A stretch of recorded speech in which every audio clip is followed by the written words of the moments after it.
Welcome to the Milk and Cookies podcast. This is the super amazing podcast that's absolutely everything to do with American football and nothing to do with Milk and Cookies. My name is Alex. I'm joined today with Anthony and Leon. This is our final preseason video, yeah. And just kind of go over what we've been doing for the past 2 weeks and then just see winners and losers. So let's get right into it. So I think we've always started with the winners. Let's start with the winners. Anthony, I want to hear your winners of the week. All right. So my winners of the week, I got two actually. I think the first winner, Trevor Lawrence. He had a great game against Dallas Cowboys. He went nearly perfect, 11 of 12, 123 yards and two touchdowns. I think he actually looks like he's in pro football career form and shape. He also is one of the quarterbacks. He's strong, athletic. He makes good passes. He's virgile with the ball. And back in Clemson, he only lost two games and then won the rest. And he lost two games with Jacksonville this year. So I expect big things from him with Jacksonville and that first year offense, or not first year offense, but first year new head coach. It's a learning process. No one's going to be perfect. Okay. And then my second winner is the Philadelphia Eagles with Gardner Minshew. Gardner Minshew, he's been in the league for what, 2-3 years now? He's going into his third year. He's going into his third year, but with Jacksonville, yeah, he went 1-15.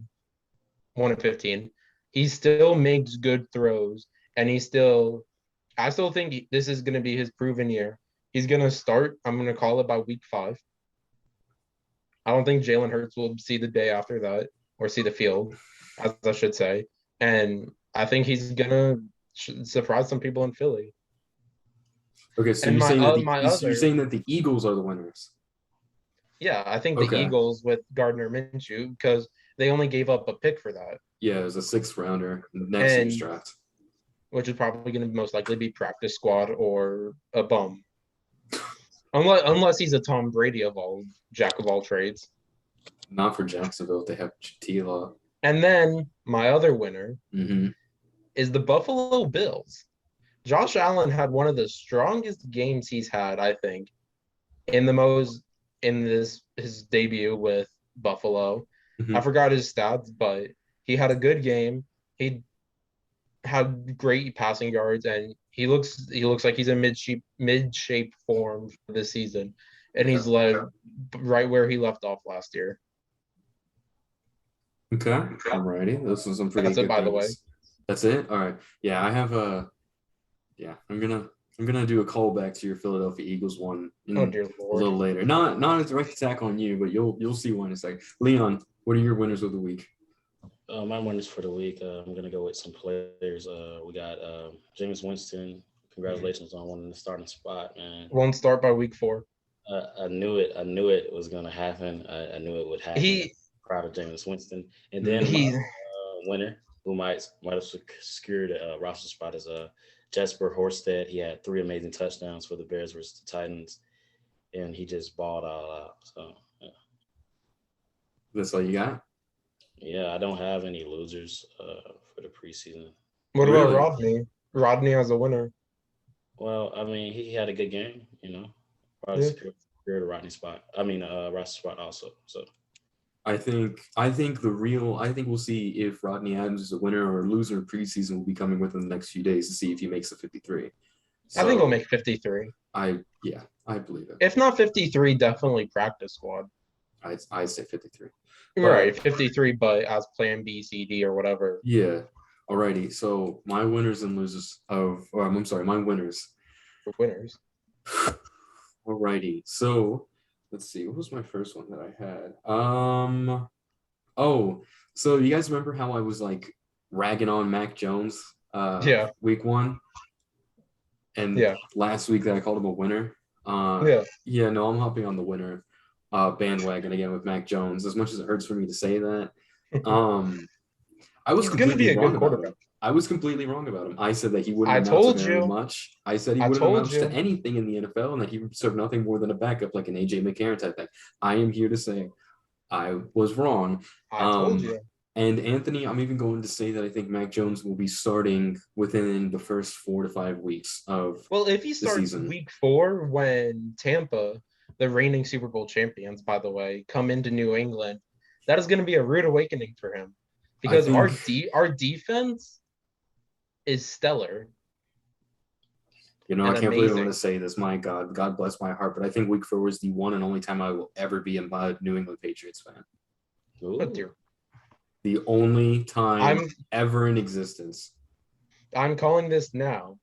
The Bucs will win by 20 points in this game. I agree. I think the Bucs will win that game, but I also think that's when Mac Jones is going to make his debut, not starting on the first drive, but I would say by halftime because they're going to realize that Cam Newton is just not performing to a level that he dresses like he could go back to fashion modeling, dressing like a grandma. yeah, that works. Okay. If you know, you know.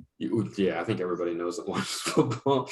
My second winner, I got to go with Jameis Winston. He's not going to start by week 4. I'm calling it. He's going to start for the entire season. Because now, Leon, if I remember correctly, I don't think there's another quarterback behind him, right? Taysom Hill. There's only a running back. There's a running back.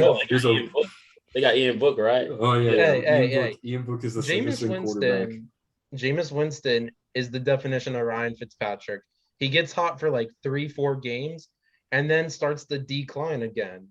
Somebody sounds salty that Jameis Winston didn't do anything for his team for 5 years. And then... I'm just saying.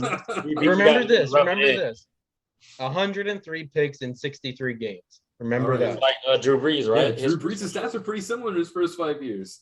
Jameis had a better completion rate, a better QB rating. What's going on? Jameis still threw more interceptions. Poor.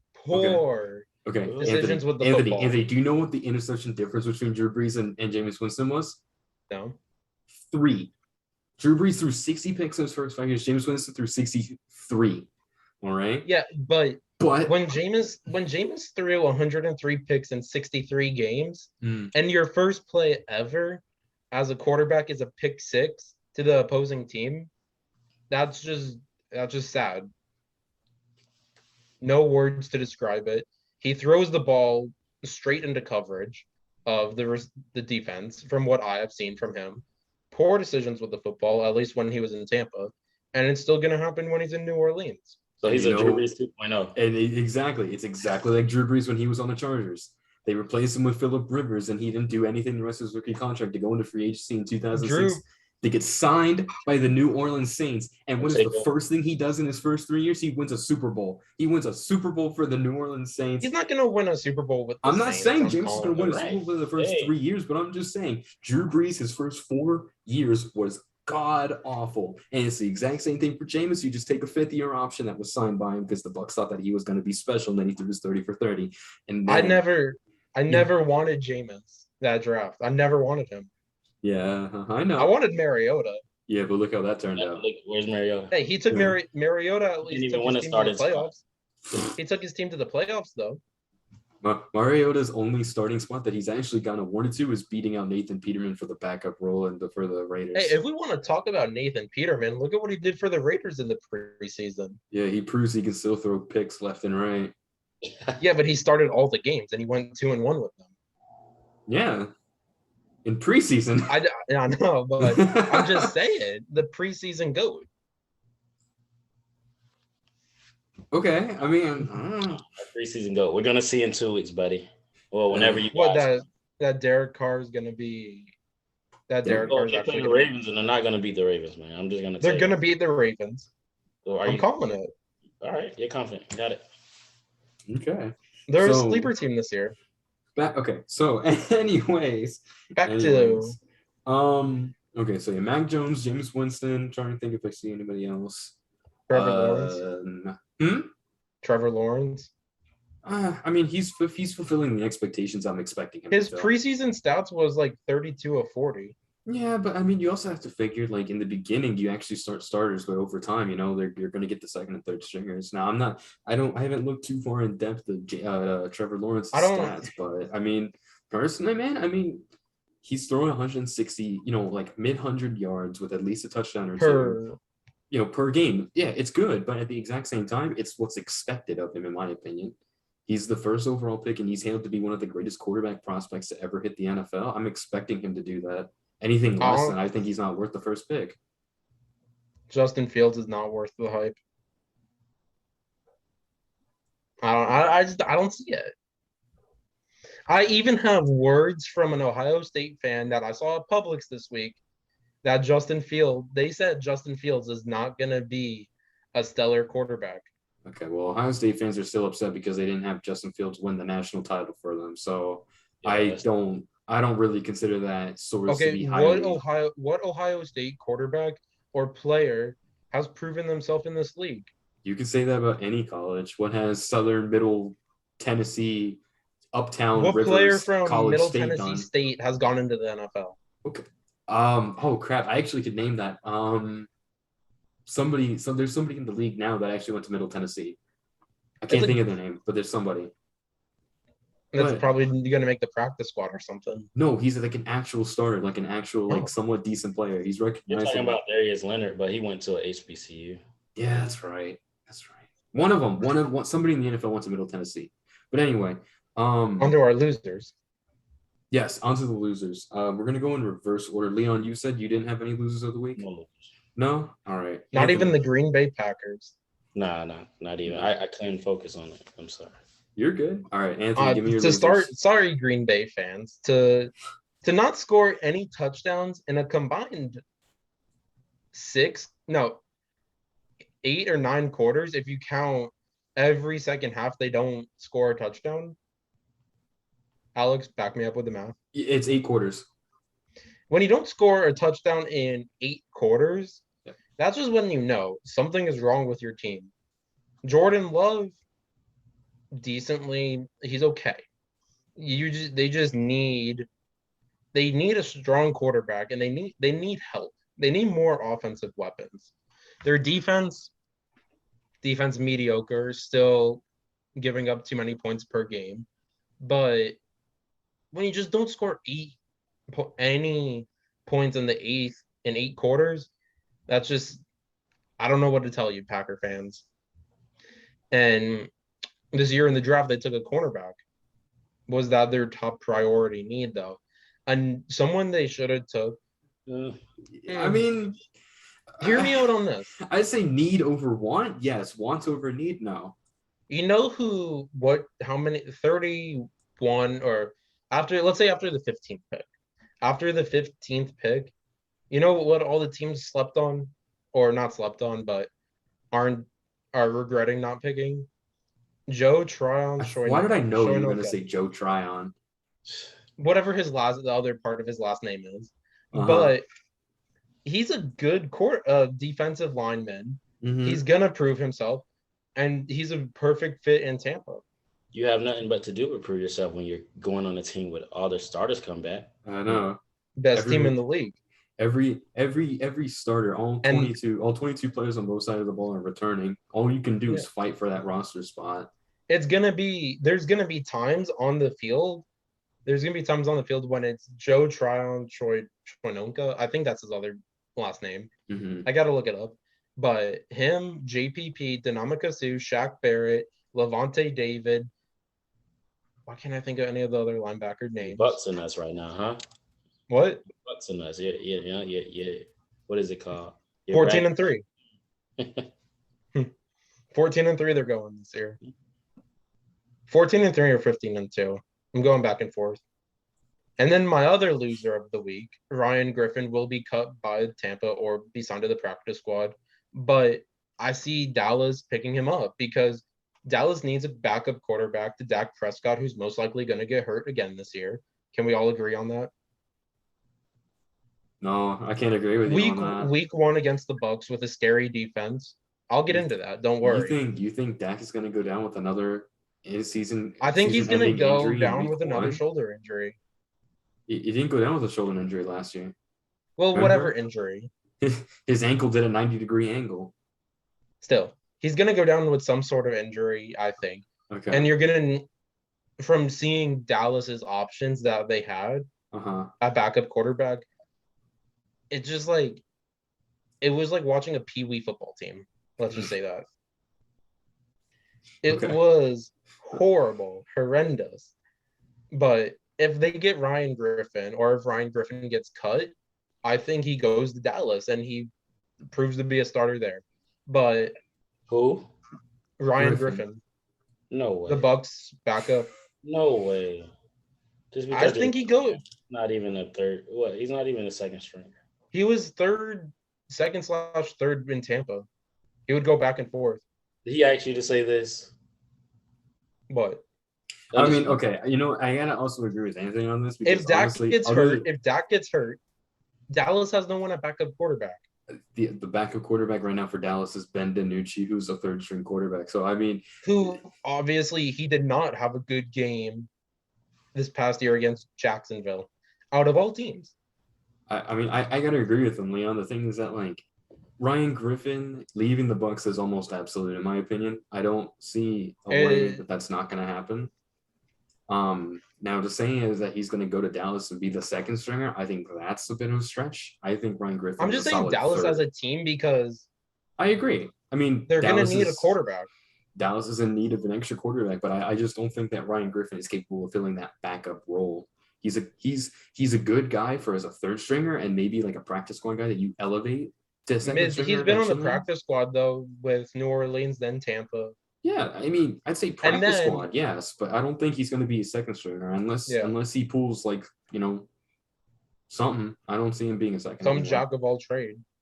Yeah, he has some good out of the preseason games he's played. He was really good. Yeah, he had some miscommunications, but he was still good.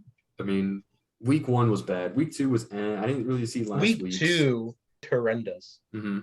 34-3 losing, unfortunately. But then you come back, and week 3, it was Tom Brady, Blaine. I didn't see. Was it Blaine Gabbert or Ryan Griffin that played? Most likely. I think Blaine Gabbert was playing. It was Brady, Gabbert, then Trask, who had a great bounce back game. Mm-hmm. Trask had a good game. He threw his first touchdown pass. Okay. But I still think I just don't see Griffin being on this team this coming year. Yeah, no, I agree with you on that. I don't see Ryan Griffin starting anymore. I still think he's a good quarterback. It's just like I don't see him being on this team. Yeah, they already got that 3 is Gabbert, like you said, Trask, Brady. Because Trask is our future. Gabbert's a good backup. Trask is the future, and Brady's Trask is up there in age. So Ryan Griffin isn't needed unless he stays on the practice squad, and having 4 quarterbacks on the team is unnecessary.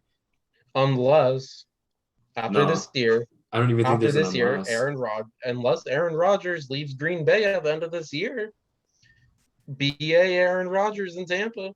Yeah, I think I don't. We have Brady. That's all I got to say.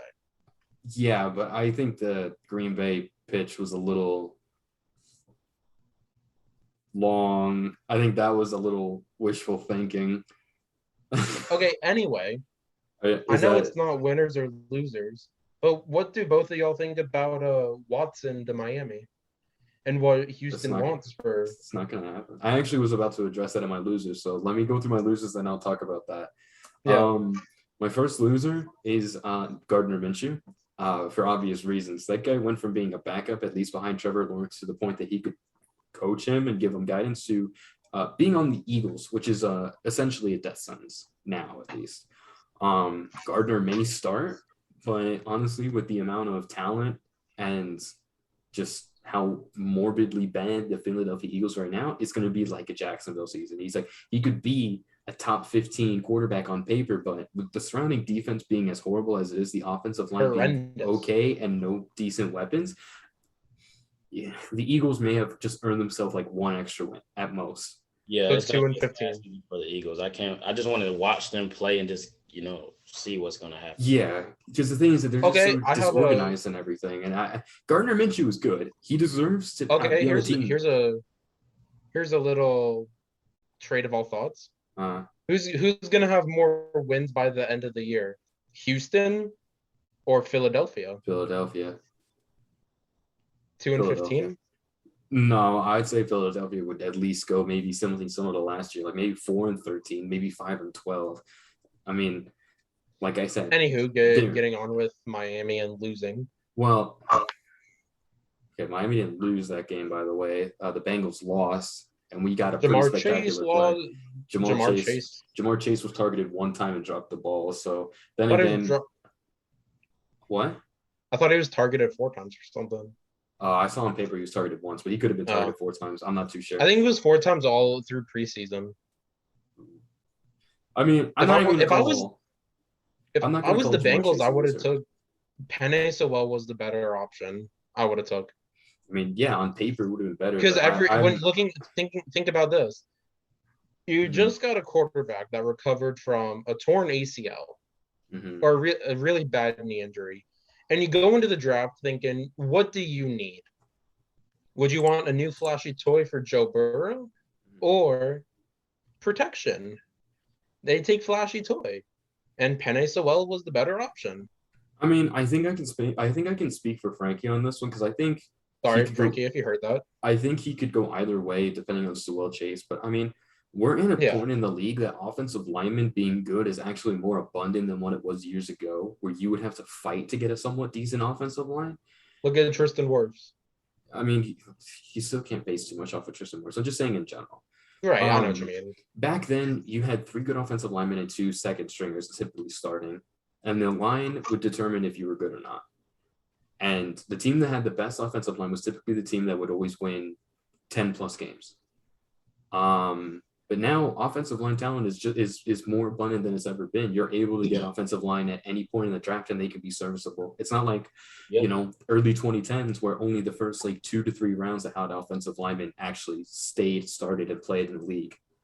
So the Jamar Chase pick makes more sense once you put that registered in your head, I guess. But I mean, immediate impact would have been a better choice. But I think long term, the Bengals might have an idea what they're doing as long as Burrow can stay healthy. A loser of mine, Pains you to say. Anthony, you said it. I'm going to say Green Bay entirely. Just to piggyback off of you, yes, you are correct. They had 8 quarters where they didn't just score no touchdowns. They didn't score a single point, and that's the equivalent of 2 whole games. So that's like saying. Yeah, basically what you're saying is 2 whole games, you didn't score a single point. That's not good for Green Bay, which is known for being this powerhouse of a team for since 2000 and whenever Aaron Rodgers was drafted. I mean, it's just not good. And then the other loser I'm going to say is the Houston Texans as an organization, not because of how they've been playing, but because of the whole Deshaun Watson thing. As day by day goes by, Deshaun Watson's trade value diminishes. They're still asking for 3 first-round picks and 2 second-rounders, I think was the last time that I saw it, and no team is willing to offer that. And if you're a Dolphins fan speculating about the Watson trade, just trust me, it's not going to happen. Brian Flores just said the other day that he only wants players with high character and high character value. And if what we've seen from Deshaun Watson this past offseason is proven enough, we're not getting Deshaun Watson. And any team I think is smart enough to really analyze what top 5 quarterback is going to be worth, but to give up essentially your entire draft for the next 3 years and those 3 first-round picks, it's not worth it. Houston's really just trying to get a fire sale going on, and it's not going well. They might just be better just cutting Watson and just cutting ties, saving as much cap as they can, and moving on. I think Houston gets tanked this year again. Go downhill, as everyone would know. Yeah. They get the first pick in the draft. They take quarterback. They find their franchise quarterback. It depends to see what the quarterback room that they have now does. Between Davis Mills and Tyrod Taylor, I'm not expecting miracles. Not expecting much, but I mean, if Davis Mills, he had some good plays.